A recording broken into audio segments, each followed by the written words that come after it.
Berikut ini adalah sepenggal kisah tentang Kailesap, pahlawan asal Madura. Semoga bermanfaat untuk kita semuanya. Assalamualaikum warahmatullahi ta'ala wabarakatuh. Kembali dengan saya Doni Dwi Anggara. Kali ini saya akan menceritakan sepenggal kisah tentang pahlawan asal Madura, yaitu Kek Lesap. Siapa itu Kek Lesap? Kek Lesap itu adalah seorang pahlawan dari Madura yang berasal dari Desa Pocong. Ayahnya bernama Pangeran Cakraningrat III yang menikahi selir yang bernama Nyai Pocong. Dahulu itu Nyai Pocong adalah seorang wanita yang cantik, sehingga itu membuat Raja Bangkalan kala itu kepincut untuk menjadikannya selir. Kebetulan pada saat itu raja sedang berjalan-jalan untuk istilahnya memutari Bangkalan atau mengelilingi Bangkalan. Akhirnya ketemulah raja dengan seorang wanita cantik yang bernama Nyai Pocong. Singkat cerita, akhirnya raja menikahi Nyai Pocong, kemudian lahirlah seorang anak yang sangat luar biasa. Dia sangat pintar dan sangat menguasai banyak ilmu. Dia adalah Kek Lesap. Ya, Kek Lesap itu dari kecil memang sudah menguasai banyak ilmu dia. Mulai dari ilmu silat, ilmu bertani, dan pokoknya banyak ilmu. Sehingga dia itu sangat disegani oleh teman-temannya. Tapi suatu ketika teman-temannya itu mengejek Lesap. Hei Lesap, kamu ini jago pencak, kamu ini jago dalam segala hal lah pokoknya. Tapi aku tidak pernah melihatmu bersama ayahmu. Akhirnya Lesap pun merasa penasaran. Akhirnya dia bertanya pada ibunya, ke Nyai Pocong ini. Ibu, aku ingin bertanya, sebenarnya ayahku ini siapa, Ibu? Apakah ayahku sudah meninggal apa masih hidup? Tak kuasa mendengar apa yang diutarakan anaknya, apa yang diucapkan anaknya. Ibunya pun bilang, sebenarnya nak, ayahmu itu adalah seorang raja Bangkalan. Sekarang dia ada di keraton. Akhirnya Lesa pun suatu kali Lesa pun berpamitan kepada ibunya untuk menemui ayahnya di keraton Bangkalan. Sesampainya di keraton, Lesap itu merasa bingung, ingin bertemu dengan siapa terlebih dahulu. Akhirnya Lesap ini bertemu dengan pegawai kerajaan. Kemudian dia ditanya, dari mana asalmu nak? Lesap menjawab, saya berasal dari Desa Pocong. Kemauanmu apa ke sini? Katanya pegawai, atau pengkebeh katanya orang Madura itu. Saya ke sini untuk ingin mengabdi kepada kerajaan. Akhirnya melihat Lesap punya keinginan besar, pegawai itu bilang, kamu bisa apa? Saya bisa nyabit. Akhirnya Lesap diterima dan dijadikan sebagai mencari makan untuk kudanya raja. Suatu ketika raja ini memiliki kuda itu marah, mengamuk, dan bahkan semua pegawainya itu tidak bisa menghentikannya. Tetapi dengan sigapnya seorang Kek Lesap ini menaiki kuda tersebut dan membuat kuda tersebut itu menjadi diam. Akhirnya raja yang melihat kejadian itu merasa heran, siapa sebenarnya si anak ini? Dan dilihat dari dekat, kenapa kok anak ini kok mirip denganku? Akhirnya raja itu penasaran dan bertanya kepada anak itu, hei nak, asalmu itu dari mana nak? Pak Langkong, Raja Abdina Lesap, saya berasal dari Desa Pocong. Mendengar nama Pocong, raja langsung terkejut. Akhirnya raja itu langsung teringat pada suatu hal. Jangan-jangan ini anakku, dia begitu mirip denganku. Raja ini merasa kalau Lesap ini sudah benar-benar anaknya, karena memang betul-betul mirip dengan raja. Akhirnya Lesap ini naik pangkat, jadi yang mandiin kudanya raja. Seneng Lesap mandiin kudanya raja itu. Akhirnya Lesap pun ya langsung diberi kepercayaan. Beberapa lama Lesap mengabdi di kerajaan.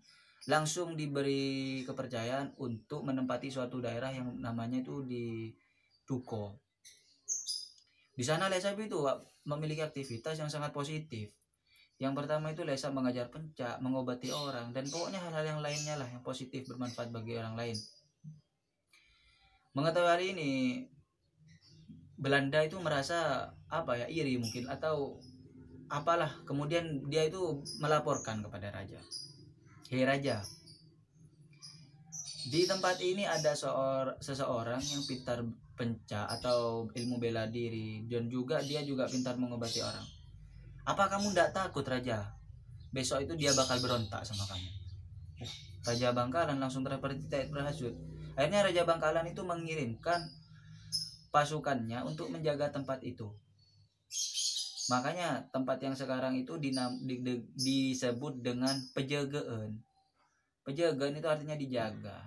Katanya orang Bangkalan itu disebutkan namanya adalah pejagan. Merasa dijaga, Lesap itu orangnya itu risih. Kemudian dia berpikir, sebenarnya salahku ini apa sih?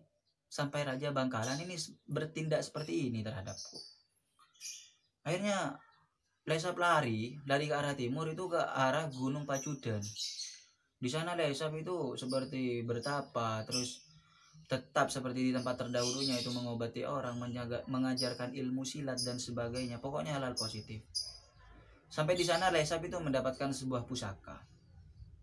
Di suatu ketika Lesap berpikir, kalau aku tetap seperti ini, aku tidak akan pernah diakui sebagai anaknya raja. Maka Lesap muda pun itu berpikir ingin menguasai Madura secara keseluruhan. Ya, Lesap itu memulai petualangannya menguasai Madura dari ujung timur, dari Sumenep. Dan disinilah nama-nama kabupaten di Madura mulai ada atau terbentuk. Dari Sumenep, Lesap itu mengalahkan Sumenep hanya dalam jangka waktu 1 hari. Seperti apa dalam mengalahkan 1 hari itu? Songinap, katanya orang Madura. Songinap itu seperti menginap. Makanya Sumenep itu dinamakan Songinap. Tapi orang-orang Madura keseluruhan atau seluruh Indonesia sepakat namanya adalah Sumenep. Kemudian dari Sumenep menuju Pamekasan. Di Pamekasan itu tidak sampai 1 hari berperang. Makanya Pamekasan itu diberi nama Bekasen. Apa itu Bekasen? Seperti hanya membekas. Katanya orang Madura adalah Mekasen, dan katanya orang keseluruhan itu adalah Pamekasan.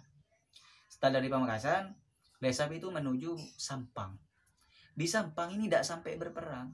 Begitu tahu Lesap mau menyerang Sampang, Raja Sampang ini sudah menyerang. Makanya Lesap hanya bilang Sempang. Sempang itu hanya lewat. Makanya dinamakan Sampang. Nyempang lah, mungkin aja Nyempang. Setelah tiga tempat ini menyerah terhadap Lesap, sebelum menuju ke Bangkalan, Lesap beristirahat di daerah Belegal. Di sana Lesap itu tertidur dan bermimpi. Dia melihat sebuah pohon besar yang ada 4 cangkah. Di mana 3 cangkah ini Lesap mudah mematahkannya, tapi 1 cangkah ini Lesap sangat sulit untuk mematahkannya. Bahkan pusaka yang digunakan oleh Lesap ini tidak mampan untuk mematahkannya. Karena keinginannya Lesap ini sudah bulat, ingin menguasai Madura secara keseluruhan. Alhasil Lesap tetap berangkat untuk menyerang Bangkalan. Ya, perlu kita ketahui sebelumnya, Bangkalan itu dikuasai atau dirajai oleh ayahnya sendiri, yaitu Pangeran Cakraningrat III. Lesap itu tetap menyerang. Mendengar hal ini, Raja hanya berkata, Raja mendengar hal ini dari prajuritnya itu, dan beliau hanya berkata, orang angko jadi beles biangko, harus kau tuh berbicara lain. Jadi Raja itu dengan cerdiknya hanya meminta untuk menyiapkan sebuah acara di daerah Toncung sini. Kebetulan Toncung itu tempat tinggal saya. Di sana itu disediakan wanitanya cantik, terus makanannya enak. Ketika rombongan Lesap datang, kemudian dibunyikan musik-musikan. Terus ada yang bilang kepada Lesap, "Hei Lesap, Raja Bangkalan ini sudah menyerah kepadamu. Ibaratkan apa ya, seperti hanya jebakan. Kemudian Lesap percaya. Dengan hal itu Lesap senang dan akhirnya dia makan bersama prajuritnya, makan kenyang dan tertidur. Akhirnya semua prajuritnya tertidur, tinggal Lesap yang masih sadar. Kemudian Lesap ini didatangi oleh Raja Bangkalan. Secara tidak diduga kemudian ditangkap. Kemudian tidak ada yang tahu, Lesap itu kemudian menghilang. Kemudian ada yang berpendapat kemudian dan berteriak itu Bengkalan. Bengkalan itu apa? Mati sudah. Lesap itu sudah mati, Bengkalan. Tapi kemudian itu pas ada suara goib dari langit itu yang berkata itu seperti ini.